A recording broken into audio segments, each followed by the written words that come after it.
In this video, we're going to be exploring triangles and basically how we classify and also how we can draw different versions of triangles. Now, before we begin, it's important that you understand these things, or that at least you refresh your memory on what these things are if you're not sure of them already.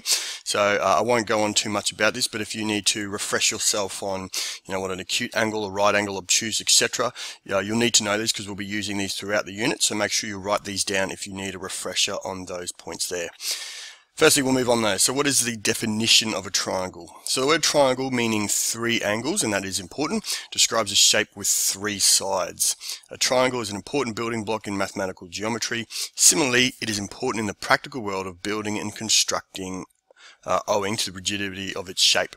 So what we're going to do here is look at the key learnings, and you're going to need to write these definitions down and also the examples, because you'll need to know some key things here. So firstly, triangles can be named using the vertex label. So again, remember the vertex are these things here, the points that stick out, and we label them using those letters or also this angle shape. So in this case, this triangle would be labeled A, so it goes A, B, C. Okay, so that's how we name those triangles. Triangles are classified by their side length. So we have three types here. We have the scalene triangle, which has three different sides and three different angles. I'll get you to write that down. The isosceles, which has two equal sides and two equal angles. So you can see we label the sides the same by having those two strokes there. And we also label the angles are the same, which will be these two, by having that angle symbol and also that red dot there.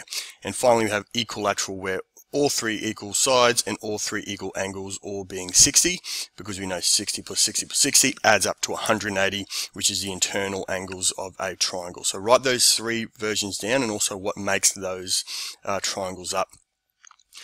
Triangles are also classified by the size of their interior angles. So this is where we need to make sure we understand what acute, right, and obtuse angles are. So here we have all the angles are acute. So looking at this one, you can see all those angles there are acute. They are less than 90. We have a right angle triangle where one of them is a right angle right angle, which is just there, as you can see. And also we have an obtuse angle where one of them is obtuse, which is greater than 90 and less than 180.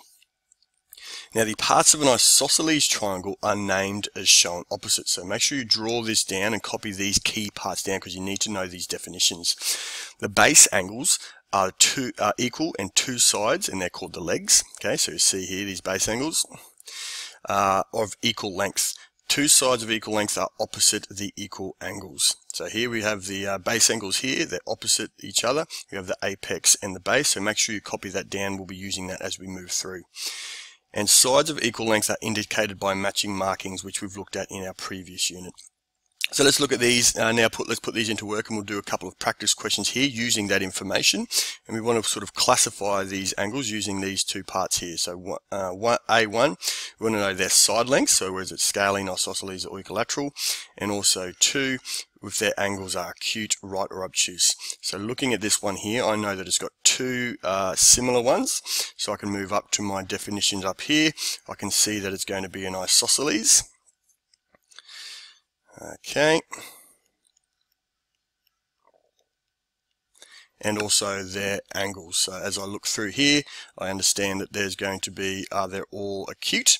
Okay, so all of the angles here are less than 90, as you can see. If I draw sort of the angle symbol there, you can see they are all less than 90, therefore they are all acute angles. Now if we do B, now for B here, we have an obtuse angle, but you notice that all sides are different. So it's going to be a scalene angle. Sorry for the writing there. And I notice that here, this angle here, it is greater than 90, so that's going to be obtuse, because there is one angle that is greater than 90. Now in this unit, you're going to need to be drawing triangles, so you're going to need to make sure you have a protractor, and we'll just do a demonstration here. Unfortunately, I don't have a protractor here on my OneNote, but we'll just do an example anyway. You're going to need to be able to draw a triangle of ABC. That's going to be the different vertexes. Firstly, A and B will be 5 centimeters. So I'm going to start with my first vertex here, and I'm going to use these lines here as if they represent a centimeter each. So if I go 1, 2, 3, 4, 5. So we'll just imagine that that is 5 centimeters long. That takes me from A to B.